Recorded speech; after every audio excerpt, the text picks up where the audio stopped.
There are certain rules when it comes to movies. It's always the girl who survives a killer. It has to rain during every funeral. And yes, the third film in a trilogy almost always sucks.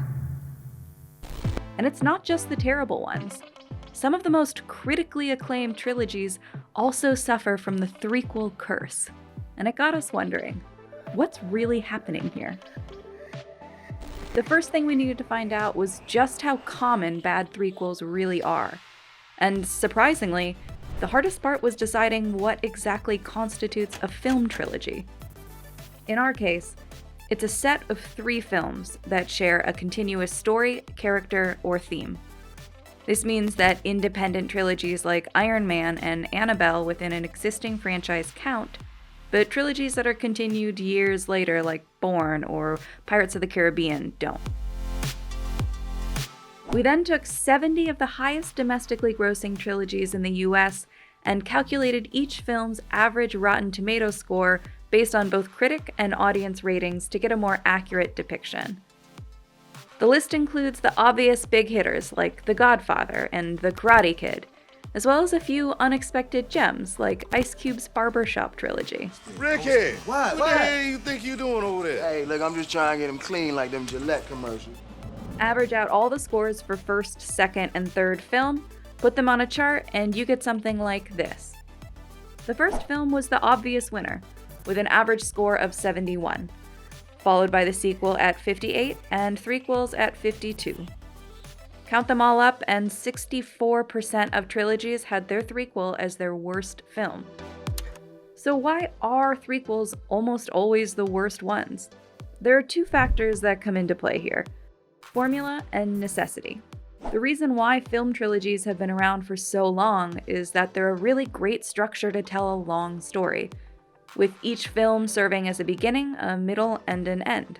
This also means that each film should serve a very specific purpose. No matter the genre, the first film always serves as an origin story that introduces us to our heroes and the world they live in. That's why successful first movies usually fit into one of 2 categories. 1, adapted materials from an existing body of work, like The Silence of the Lambs or the Star Trek reboot, that accurately capture the essence of the original source material. Or 2, fresh, original IPs, like The Matrix and Star Wars, that are quite unlike anything the audience has seen.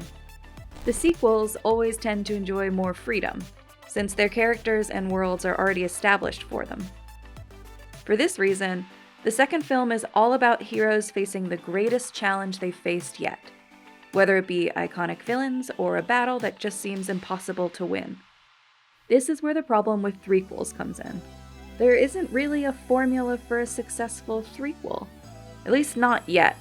And while sequels can usually stand on their own and focus on telling a good story, Morning, partner. threequels have a lot more to accomplish.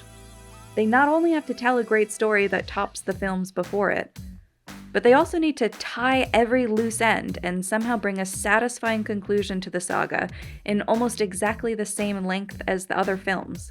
Studios often try to solve this problem with a bigger budget to visually raise the stakes, but it often just comes off as repetitive. Some threequels actually repeat previous successes as a strategy, like how Return of the Jedi was really a rehash of A New Hope, but with a bigger Death Star, and Spider-Man 3, which crams so many villains into one film, just replicates the same plot beats as its previous film. Which brings us to an even bigger problem: necessity. Trilogies suffer the most when they're just not needed at all. Skim through 33 of the worst rated trilogies, and you could argue that about 85% of those films aren't needed after the first film. After The Hangover Part 2 destroyed everything the first film did right by replicating it, there were no loose ends that needed to be tied up, nor any separate conclusions to be made. But 2 years later, The Hangover Part 3 still arrived in theaters with an even more abysmal rating. So, despite all of this, why does Hollywood keep making terrible sequels? The answer seems obvious: money, right?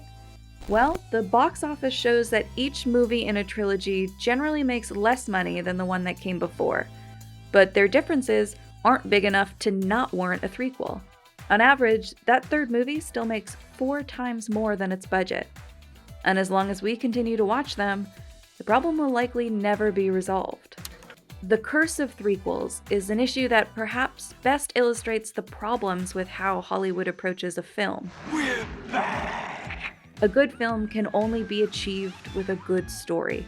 And once studios forget that eternal fact, what they're releasing at the end isn't a film, but a product without a soul.